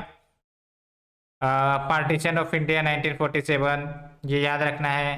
साथ ही साथ नीली मस्करी जो असम में देखने को मिला, एंटी सिख राइट 1984, उसके बाद ऑपरेशन ब्लू स्टार, उसके बाद आप इश्यू ऑफ कश्मीरी हिंदू पंडित, बाबरी मस्जिद incident 1992, Godhra rights, Assam violence. तो आप देख सकते हैं ये सब ऐसे एग्जाम्पल है जो आपको लगता है कि हाँ, कॉमनल फीलिंग्स जब काफ़ी ज़्यादा स्ट्रोंग हो जाती है तब ये सब वायलेंस निकल कर आती है, काफ़ी ज़्यादा एक्सट्रीम लेवल पर पहुंच जाती है, तब जाके ये सब इंसिडेंट एक्शन में तब्दील होता है। ठीक है, तो ये सब हमने डिस्कस किया। तो ये बातें हैं। अब चलते हैं आपका स्टेजेस इन इंडियन कम्युनलिज्म, कि किस प्रकार से आपका स्टेजेस में डेवलप होता है, क्योंकि मैंने भी आपको बताया डायरेक्ट एक्सट्रीम कम्युनलिज्म का फॉर्म कभी नहीं आता है, वो धीरे धीरे डेवलप होता जाता है, डेवलप होते होते फिर ये एक्सट्रीम कम्युनलिज्म का अवतार ले लेती है। तो ये बातें तो हम डिस्कस करने वाले हैं, ठीक है। उसके बाद हम कैरेक्टरिस्टिक्स ऑफ कम्युनलिज्म देखेंगे। तो टॉपिक आसान ही है, ज़्यादा मुश्किल नहीं है, ठीक है। तो चीज़ें अच्छी लग रही है, समझ में आ रही है, जल्दी से लाइक शेयर कमेंट का बटन दबाइए, ठीक है। पानी वानी पी के आइए, फ्रेश होइए, फिर से आप इस लेक्चर को देखिए आराम से, अस्थिर से, तो चीज़ें समझ में आने लगेगी। तो देखो, जब हम राइज इन इंडियन कम्युनलिज्म की बात करें तो उसके स्टेजेस में पहला स्टेज था आपका नेशनलिस्ट का राइज होना। नेशनलिस्ट का राइज होना यानी कि among the Hindus nationalist Hindu, among the Muslim nationalist Muslim, among the Sikh nationalist Sikh, इस प्रकार से आपका जो है राइज हुआ, ठीक है। और इसको फिर हवा मिली वेरियस हिंदू रिवाइवलिस्ट मूवमेंट के द्वारा, जिससे शुद्धि मूवमेंट जो आर्य समाज ने किया, ठीक है। साथ ही साथ काउ प्रोटेक्शन राइट जो 1892 में देखने को मिला था, ठीक है। तो ये कहीं ना कहीं आपका नेशनलिस्ट हिंदू को जगाया, ठीक है। उसी प्रकार से मुस्लिम में बात करें तो फयाजी मूवमेंट, जिन्होंने स्टार्ट किया किसने, हाजी शरीयतुल्लाह ने बंगाल में, to bring the Bengal Muslims back on to the true path of Islam, ठीक है। तो इसने भी कहीं ना कहीं कॉम्युनलिज्म की फीलिंग को बढ़ाया, ठीक है। फिर बाद में देख लो सैयद अहमद खान, डिस्पाइट कि ये साइंटिफिक और रेशनल अप्रोच रखते थे, उन्होंने क्या बातें कही कि जो इंडियन मुस्लिम है वो सेपरेट कम्युनिटी है और इनके जो इंटरेस्ट है वो दूसरे कम्युनिटी से अलग है। अब जाहिर सी बात है, ये सब जो बातें हैं, ठीक है, वो एक प्रकार से लोगों को एक कम्युनिटी से जोड़ेंगे नहीं, बल्कि उनको डाइवर्ट करने का प्रयास करेंगी। समझ में आ रहा है? क्योंकि भाई साहब हमारे इंटरेस्ट अलग है, आपके इंटरेस्ट अलग है, तो भाई साहब हम अपने इंटरेस्ट को प्रमोट करेंगे, आपके इंटरेस्ट है आप अपने इंटरेस्ट को प्रमोट करिए। तो इस प्रकार से क्या होगा कि डाइवर्जन बढ़ जाएंगे, और जहाँ पर डाइवर्जन होगा वहाँ पर आपका चीज़ें अस्थिर नहीं रह पाएंगी, ठीक है। तो ये सब चीज़ें हमने देखा। उसके बाद सेकेंड स्टेज की बात करें तो लिबरल कम्युनलिज्म। लिबरल कम्युनलिज्म में क्या था कि जो कॉमनल पॉलिटिक्स थी, है ना, कॉमनल पॉलिटिक्स वो लिबरल थी, डेमोक्रेटिक थी, ह्यूमनिस्ट थी, जहाँ पर नेशनलिस्ट वैल्यूज इन्वॉल्व थी, ठीक है, नेशनलिस्ट फीलिंग इन्वॉल्व थी। और ये जो आपका सेकेंड स्टेज था वो 1937 तक चला था, ठीक है। यहाँ पर क्या था, जो people belonging to a particular group particular religion, उनको ये विश्वास होने लगा था कि इनके जो social economic political culture interest है वो डिफरेंट है from that of the other community. उसके बाद जो थर्ड स्टेज है वो आपका एक्सट्रीम कम्युनलिज्म है। एक्सट्रीम कम्युनलिज्म हमेशा आपका वायलेंस की तरफ लेके जाएगा, साथ ही साथ फियर एंड हेटर्ड क्रिएट करा जाएगा, ठीक है। तो ये जो आपका थर्ड स्टेज ऑफ कम्युनलिज्म है इसको फासिस्ट सिंड्रोम कहते हैं। फासिस्ट आपने सुना भी होगा, ठीक है, नाजी जर्मनी, जहां पर आपका हिटलर जो है वो वायलेंस एंड मास मस्करे जैसे इवेंट को बढ़ावा दिया, ठीक है। तो ये जो फॉर्म ऑफ कम्युनलिज्म है वो एक्सट्रीम है and primarily based on the fear and Hatter, कि हैटर फैलाओ, जितना ज़्यादा हैटर फैलाना फैलाओ। तो इससे क्या होता है कि लोगों में एकता की भावना खत्म हो जाती है, ट्रस्ट की भावना खत्म हो जाती है, लोग जो है वायलेंस का इस्तेमाल करने लगते हैं और सेपरेट नेशन की डिमांड करने लगते हैं, जो आपने देखा भी होगा आपका 1946 में जो वायलेंस हुआ वो यही इंडिकेशन था, ठीक है। तो यहाँ पर आप देख सकते हो इस स्टेज में लोगों की बिलीफ क्या बन जाती है कि जो इनके इंटरेस्ट है नॉट ओनली डिफरेंट बल्कि कंट्राडिक्टरी है ना, कंट्राडिक्टरी है विद अदर कम्युनिटी, तो ये एक साथ कभी रह ही नहीं सकते। और यही चीज़ जो है प्रैक्टिस की गई थी मुस्लिम लीग एंड हिंदू महासभा के द्वारा आफ्टर 1937, ठीक है। और ultimately it resulted into the partition of nation. तो ये सब हमने देखा। अब चलते हैं कैरेक्टरिस्टिक्स ऑफ कम्युनलिज्म। कम्युनलिज्म की क्या कुछ विशेषताएं हैं, कैसे हम आइडेंटिफाई कर सकते हैं कि हाँ कम्युनलिज्म की फीलिंग्स बन रही है। तो देखो, जब हम कम्युनलिज्म की बात करते हैं ना तो वो रिलीजन का एक्सप्लॉयटेशन करता है ना, रिलीजन का एक्सप्लॉयटेशन करता है। कहने का मतलब ये है कि मिस रिप्रेजेंटेशन के माध्यम से गलत इन्फॉर्मेशन, गलत धारणाएं लोगों में डेवलप करवाकर वो अपना जो सहारा है वो प्राप्त करता है, ठीक है। और ये सब जो चीज़ें है ना वो जल्दी फैलती है लोगों के अंदर। जैसे आप व्हाट्सएप यूनिवर्सिटी की बात कर लो, है ना, कोई भी अगर फेक न्यूज आया तो लोग उस पर ट्रस्ट करने लगेंगे। ठीक है, तो इस प्रकार से चीज़ें आगे बढ़ती हैं। तो communalism is exploitation of religion, और कम्युनलिज्म के बारे में हमने बताया ही है, इज एन एक्सट्रीम कम्युनिटी और caste loyalty in most irrational form. And communalism हमेशा ह्यूमन वैल्यूज और सोशल वेलफेयर को, सोशल ट्रस्ट को इग्नोर करेगा, और ये प्रेजुडाइसिस पर अलाइन होती है। प्रेजुडाइसिस यानी कि परसीव्ड कंसेप्शन। ठीक है, कि पहले से मान के चलो कि हाँ हम जो है डिफरेंट है, हम जो है एक नहीं है, हमारे इंटरेस्ट जो है सेम नहीं है, तो प्रेजुडाइसिस पर आधारित है। एंड यहाँ पर देख सकते हो, it is contrary to the spirit of our constitution. And जो आपका कॉम्युनलिज्म है, it is against the aim of bringing a casteless society. ठीक है, तो एक कह सकते हो कि एंटी डेमोक्रेटिक है, क्योंकि जहाँ पर कम्युनलिज्म होगा वहाँ पर आपका डेमोक्रेसी जैसे फीचर्स प्रमोट नहीं होंगे, क्योंकि इक्वलिटी ही नहीं रहेगी। लोग जो है एक दूसरे को इन्फीरियरिटी या फिर सुपीरियरिटी की नज़र से देखेंगे, तो कहाँ पर आपका डेमोक्रेसी सर्वाइव कर सकेगी। ठीक है, तो डेमोक्रेसी को तो सर्वाइव कर मतलब अफेक्ट करता ही करता है, और it can adversely affect the outcome of election, है ना। कहने का मतलब ये है, जैसे कोई मेजोरिटी कम्युनिटी है, ठीक है, मेजोरिटी रिलीजियस कम्युनिटी, अब वो भी वोट देंगे, और कोई माइनॉरिटी रिलीजियस कम्युनिटी वो भी वोट देंगे। अब डेवलपमेंट के नाम पर वोट नहीं दिया, अब रिलीजन के नाम पर वोट दिया, तो कौन जीतेगा आप बताओ, है ना। जो मेजोरिटी रिलीजियस कम्युनिटी है वो जीतेंगे। तो ये सब बातें हैं। उसके बाद देख लो, it causes rivalry and violence, ये तो है ही है, among the masses. And it is used by the higher class people and elites as an instrument for division and exploitation. And it is against secularism, it is against national integration. And because of that, जो national integration का process है, progress है, उसको hinder करता है। ठीक है, क्योंकि कम्युनलिज्म कभी भी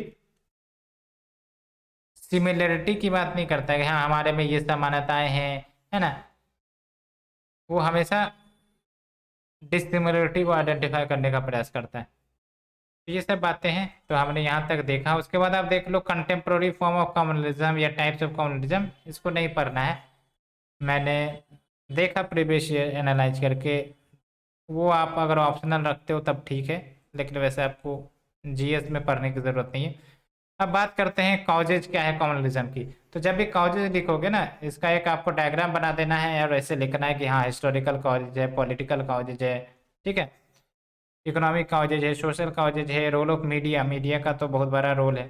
ठीक है, वो किसी इश्यू को आसमान पर ले जा सकती है, किसी इश्यू को वो ज़मीन पर ही रख देंगी, है ना। तो ये सब आप देख सकते हो। साइकोलॉजिकल कॉज भी है, तो वो हम देखते हैं, एक एक करके हम देखेंगे। ठीक है, तो जब हम बात करते हैं हिस्टोरिकल कॉज की, तो यहाँ पर आप देख सकते हो ब्रिटिश पीरियड में जो आपका मुस्लिम लीग बना, उसके बाद सेपरेट इलेक्टोरेट की डिमांड हुई 1909 में, उस सेपरेट इलेक्टोरेट भी मिला। तो इस प्रकार से कॉमनल फीलिंग्स बढ़ने लगी, साथ ही साथ partition of Bengal by the British, ये सब भी बातें। ब्रिटिश की जो डिवाइड रूल पॉलिसी थी, उन्होंने रिलीजन का सहारा लिया टू डिवाइड इंडिया और रूल इंडिया। ठीक है, तो ये सब बातें। साथ ही साथ जो आपका पार्टीशन हुआ इंडिया का, इसने भी कहीं ना कहीं एंटेगोनिस्टिक या फिर हेटेड फीलिंग्स डेवलप किया एक दूसरे के कम्युनिटी के बीच। और साथ ही साथ इंडिया में जो पॉलिटिक्स ऑफ अपॉर्चुनिटीज़म है, पॉलिटिक्स ऑफ अपॉर्चुनिटी यानी कि मौके का फ़ायदा उठाओ। ठीक है, मौके का फ़ायदा उठाओ, उसको कहते हैं पॉलिटिक्स ऑफ अपॉर्चुनिटीज़म। वो बिगेस्ट काउज रहा है कम्युनिज्म का। जैसे एग्जाम्पल अगर ले, तो बहुत सारे आपके लीडर जो कम्युनिस्ट फीलिंग रखते हैं, वो बेसिकली लोगों को आकर्षित करेगी कि आप हमें ही वोट दो, आपका धर्म खतरे में है, दिस दैट, है ना। तो इस प्रकार से वो क्या करेंगे, अपना जो बेस है वो गेन करेंगे।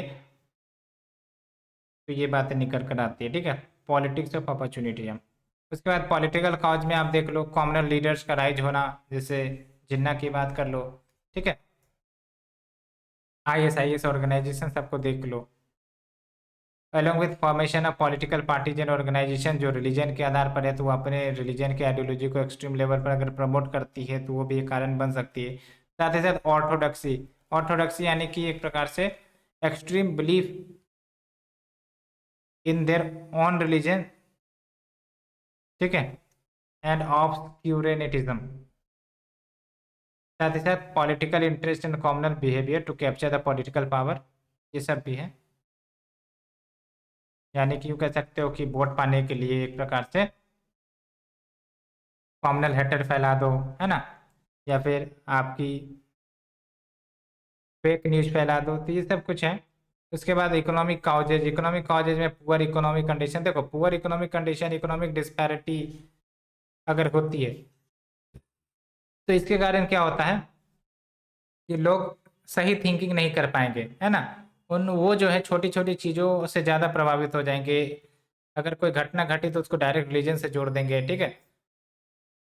तो ये सब भी बातें हैं, poor economic conditions and economic disparity, साथ ही साथ competition for scarce economic resources, साथ ही साथ जॉब्स क्राइसिस, ठीक है, ये सब भी रोल प्ले करते हैं। सोशल कॉजेज में वही है, हिस्टोरिकल एविडेंस का मिस रिप्रेजेंटेशन करना, है ना, ये सब होते हैं ना कि भाई साहब, जैसे आप सुनते होंगे एक परसेप्शन बनाया जाता है कि जो आपका मुस्लिम रूल रहा है उस रूल के दौरान जो इंडिजिनियस कल्चर है उन सब को डिस्ट्रॉय किया गया, टेम्पल डिस्ट्रॉय किए गए, ये सब एक परसेप्शन बना दिया जाता है ना।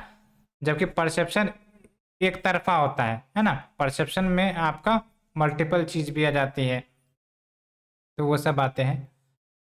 जैसे बोलने का तो ये बात भी है कि अकबर ने जजिया टैक्स को हटाया, साथ ही साथ ये है कि रिलीजियस हार्मोनी प्रमोट किया, सेकुलरिज्म प्रमोट किया, तो ये सब भी तो बात है, लेकिन एक तरफा परसेप्शन बनाकर उसको स्प्रेड किया जाता है, मिस रिप्रेजेंटेशन किया जाता है, ठीक है।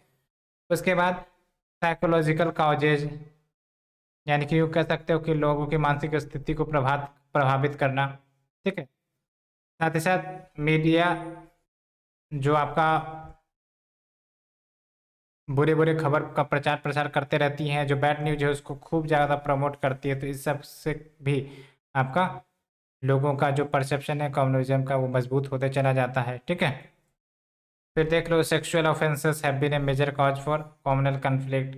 फिर देख लो ये जो आपका कॉमनल सेंटिमेंट्स है काउस लेटर को लेकर, ठीक है, साथ ही साथ जो रिलीजियस प्रोसेशंस निकाले जाते हैं वन कम्युनिटी के द्वारा,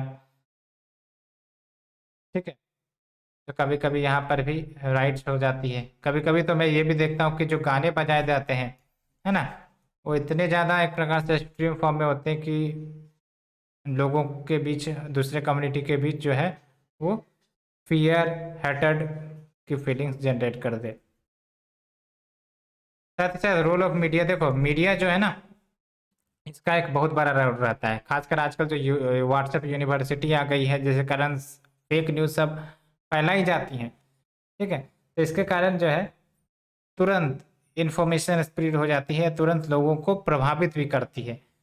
तो कोई भी बैड इश्यू है वो काफ़ी ज़्यादा सेंसिटाइज हो गया, लेट से कि कोई भी आपका घटना घटित हुआ, अब उसको कॉमनल एंगल दे देना, उसको फिर इतना ज़्यादा प्रचार प्रसार करना कि एक प्रकार से बिलीफ सिस्टम बन जाए कि हाँ ये जो है कम्युनिटी दूसरे कम्युनिटी को परसिक्यूट कर रहा है, चलो हम लोग भी अपने रिलीजन का प्रोटेक्शन करें, हम लोग भी कुछ स्टेप उठाए, इस प्रकार की फीलिंग डेवलप होने लगती है, ठीक है। तो मीडिया का बहुत बड़ा रोल होता है। जैसे कुछ मूवीज भी देख लो, यहाँ पर बॉम्बे ब्लैक फ्राइडे जो आपका 1992 के अटैक पर है, ट्रेन टू पाकिस्तान जो आपका,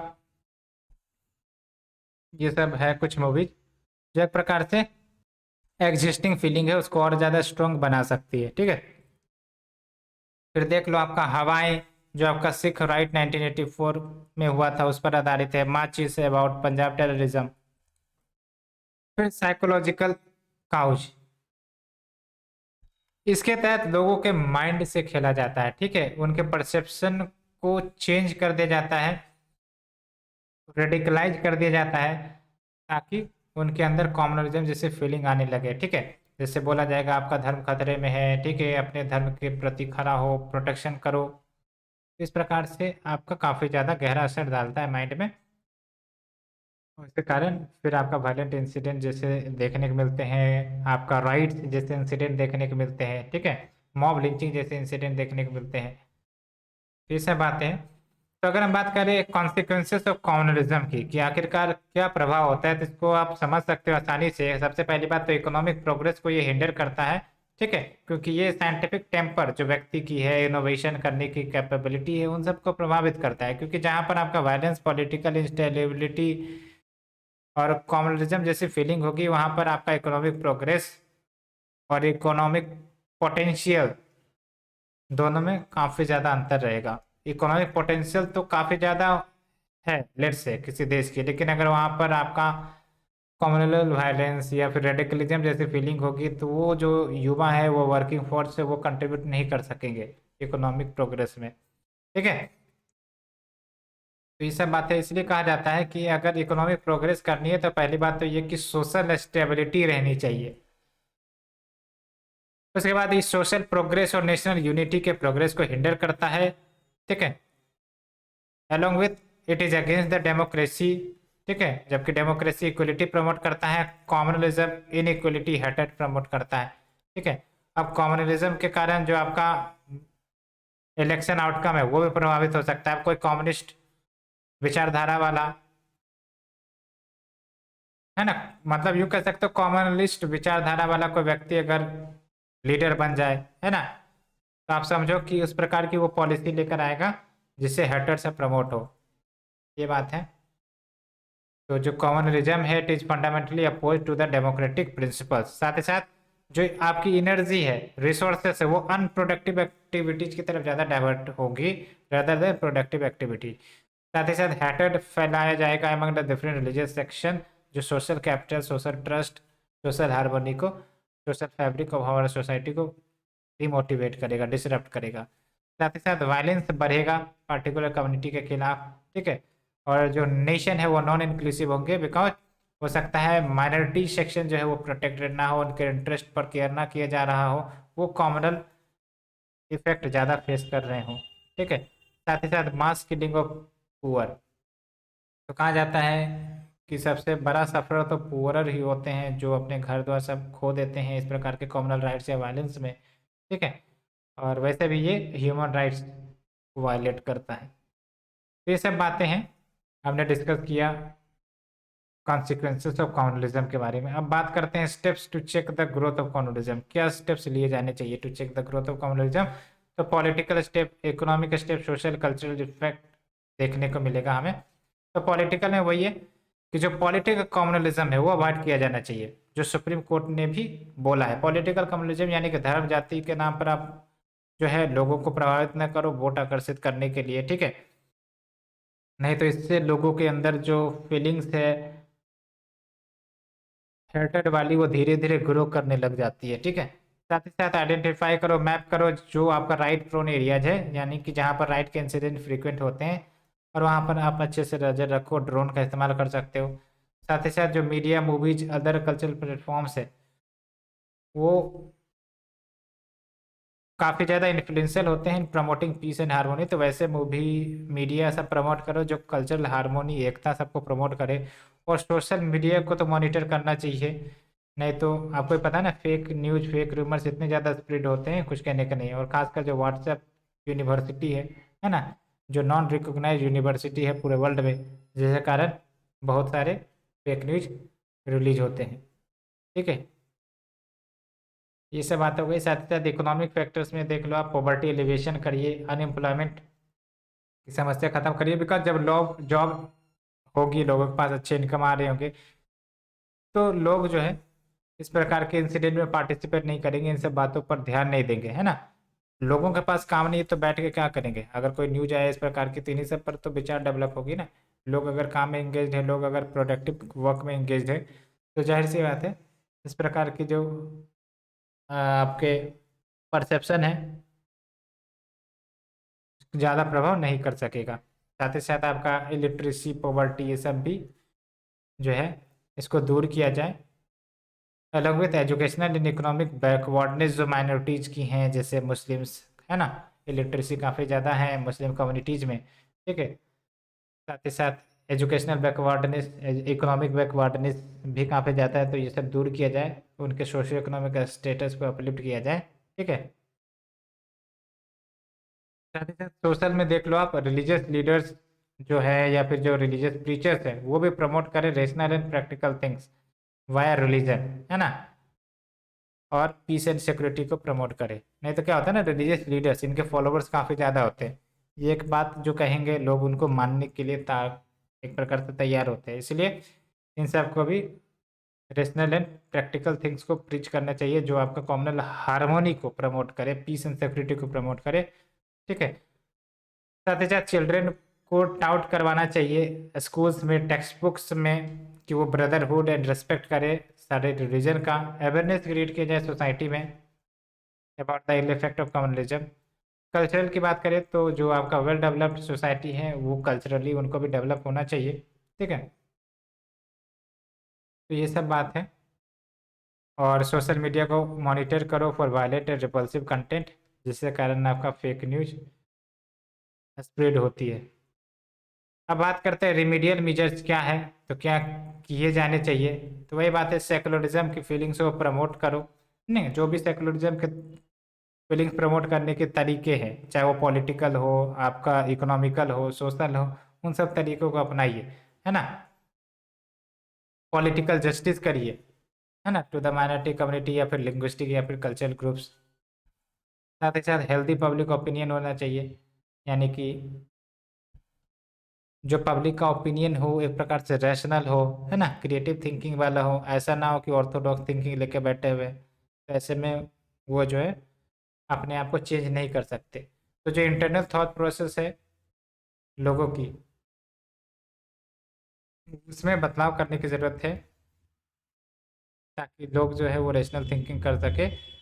ठीक है, साथ ही साथ education and awareness, inter religious marriage को इनकरेज किया जाए, socio economic and political cultural inequality उसको ख़त्म करें, बिकॉज इनइक्वलिटी भी कहीं ना कहीं कभी कभी क्या करती है, कॉमनल फीलिंग्स का अवतार ले सकती है। ठीक है, जैसे ये हो सकता है कि ये फीलिंग्स बन सकती है कि वैसा देखो एक कम्युनिटी कितना तेज़ी से ग्रो कर रहा है, सरकार हमारे पर ध्यान नहीं दे रही है। ठीक है, तो इस प्रकार से फीलिंग निकल सकती है। साथ ही साथ एवोल्यूशन ऑफ कॉमनल पार्टी, जहाँ कॉमनल पार्टी जो कॉमनल फीलिंग्स को प्रमोट करते हैं उसको ख़त्म किया जाए। मीडिया का भी रोल है कि वो प्रमोट करे positivity, harmony rather than disharmony, तभी जाके कम्युनलिज्म एराडिकेट होगा। साथ ही साथ सिविल सोसाइटीज का भी रोल है। ठीक है, बिकॉज सिविल सोसाइटीज ये भी हमारे सोसाइटी के अंग है और इनके जो भी डिसीजन है, इनके जो भी एक्शंस हैं, वो कहीं ना कहीं सोसाइटी को प्रभावित करती है। ठीक है, एक प्रकार से it gives a platform to every citizen with helps to solve the communal issues. तो ये सब बातें हैं। गवर्नमेंट ने क्या क्या मेजर्स लिए हैं वो आप देख लो, ये सब 4-5 पॉइंट याद रखना है कि गवर्नमेंट ने क्या क्या मेजर्स लिए to control the eradicate the communalism in India. ठीक है, उसके बाद आपका ये टॉपिक यहीं समाप्त होगा। तो आप देख सकते हो, ये जो आपका नेशनल ह्यूमन राइट्स कमीशन है, ये चूंकि स्टेट्यूटरी बॉडी है, इसको क्रिएट किया गया था, जो फाइट करती हैं for the causes of rights of the victims, है ना। अब ये विक्टिम जो है वो आपका माइनॉरिटी कम्युनिटी से भी बिलोंग कर सकते हैं। तो जो एनएचआरसी है वो बेसिकली ह्यूमन राइट्स को सबसे सर्वोपरि रखता है, और ये ह्यूमन राइट्स का अगर कहीं भी वायलेशन होगा तो उनके लिए ये आवाज़ उठाती हैं। ठीक है, लेकिन वही इश्यू है, इनके रिकमेंडेशन एडवाइजरी हैं, तो उतना ज़्यादा सिग्निफिकेंट आउटकम नहीं निकल कर आता है। उसी प्रकार से नानावती मेहता कमीशन ये सेटअप की गई थी by the Gujarat government in 2002 to inquire about the Gujarat violence. लेकिन ये लिखने की ज़रूरत नहीं है क्योंकि इसमें ज़्यादा डिटेल तो दिया नहीं गया है। हाँ, सचार कमेटी याद रखना है। ठीक है, तो सचार कमेटी 2005 में अपॉइंट की गई थी, इसने रिकमेंड किया था कि एक इक्वल अपॉर्चुनिटी कमीशन, ये सजेशन याद रखना है। ठीक है, इक्वल अपॉर्चुनिटी कमीशन क्रिएट किया जाए, और इसका एम क्या होगा, तो बेसिकली ग्रीवेंस रिडक्शन मैकेनिज्म की तरह काम करेगा फॉर ऑल इंडिविजुअल केसेस जो आपका डिस्क्रिमिनेशन बेस्ड केसेस होंगे, चाहे वो रिलीजियस के नाम पर डिस्क्रिमिनेशन हो रहा हो, कास्ट, जेंडर, फिजिकल एबिलिटी, तो इन सब के केसेस यहाँ पर आपका सुना जा सकता है, ग्रीवेंस रिडक्शन किया जा सकता है। ठीक है, उसी प्रकार से रंगानाथ मिश्रा कमीशन, इन्होंने कहा था कि जो 10% है वो रिजर्वेशन दिए जाना चाहिए मुस्लिम्स को, and 5% for other minorities in various central and state government jobs. उसके बाद इंडियन लॉ को डिफाइन करने की ज़रूरत है रिगार्डिंग द कम्युनल वायलेंस, यानी कि अभी जो इंडियन लॉ है वो कम्युनल वायलेंस को डिफाइन करता है, आप इसको पढ़ लेना, ठीक है। तो उसको और ज़्यादा कम्प्रिहेंसिव एलोबरेट बनाइए। उसके बाद एक क्लियर पॉलिसी की बात की गई है जो बात करेगा रिहेबिलिटेशन ऑफ विक्टिम्स, यानी कि जो व्यक्ति है ना कम्युनल डिसहार्मोनी का शिकार बन गए, कम्युनल वायलेंस का शिकार बन गए, तो उनको रिहेबिलिट कैसे किया जाए, उनको रिकवर कैसे किया जाए, तो उनके लिए क्लियर कट पॉलिसी होनी चाहिए, लॉ होनी चाहिए, ठीक है। तो ये बात है, जैसे जो आपका कम्युनल वायलेंस प्रमोट करता है तो उसको कैसे सजा मिले, है ना, कितनी सजा मिले, ये सब आपका होना चाहिए पॉलिसी में। अभी तो आपका ये आईपीसी एंड सीआरपीसी डील करता है, ठीक है, वो बात है, लेकिन उसमें आपका रिलीफ एंड रिहेबिलिटेशन की बात नहीं कही जाती है। उसके बाद prevention of communal and targeted violence, access to justice and reparation bill 2011, ये बिल को पास करने की बात की जा रही है, ठीक है, जो कि पार्लियामेंट में लैप्स हो गई थी। इसमें बेसिकली 7 मेंबर नेशनल अथॉरिटी की बात कही गई थी for communal harmony justice and reparation, so that minority sections के जो इंटरेस्ट है उसको सेफगार्ड किया जा सके, लेकिन अभी ये बना नहीं है, ठीक है। उसके बाद well trained rapid action force की, जहाँ पर भी राइट्स या कॉमनल वायलेंस होते हैं, तुरंत ये जो रैपिड एक्शन फोर्स है वो आए और कॉमनल वायलेंस को रोके, क्राउड कंट्रोल करे, रेस्क्यू करे। वही बात है, वे फॉरवर्ड वही है कि भाई साहब अगर आपको कॉमनल वायलेंस या फिर कॉमनलिज्म की फीलिंग्स को दूर करना है भारत से, तो collective efforts of all the stakeholders, चाहे वो सोसाइटी हो, चाहे वो गवर्नमेंट हो, चाहे आपका एनजीओ हो, चाहे वो सिविल सर्वेंट्स हो, सबकी ज़रूरत चाहिए, ठीक है। सबको अपने ड्यूटीज डिस्चार्ज करने पड़ेंगे, अगर हम कर पाते हैं तो हारमोनी आएगी ही आएगी, ठीक है। और तभी जाके महात्मा गांधी की जो एम है, ड्रीम है फ्री इंडिया की, वो फुलफिल हो सकेगी। तो वही है, secular minded district and police officials को अपॉइंट करो इन राइट प्रोन एरियाज। तो कुछ स्टेप्स की बात की जा रही है टू टेकल दैट सिचुएशन, कि वो एरिया जहाँ पर आपका राइट प्रोन एरिया है वहाँ पर secular minded district and police officers को अपॉइंट करो। साथ ही साथ स्पेशल कोर्ट सेटअप किए जा सकते हैं to try the communal cases and immediate relief and adequate financial assistance दे दो to the victims of communal riots and rehabilitation. साथ ही साथ सेवर एक्शन लो अगेंस्ट ऑल दो जो आपका कॉमनल टेंशन पैदा करते हैं, क्रिएट करते हैं।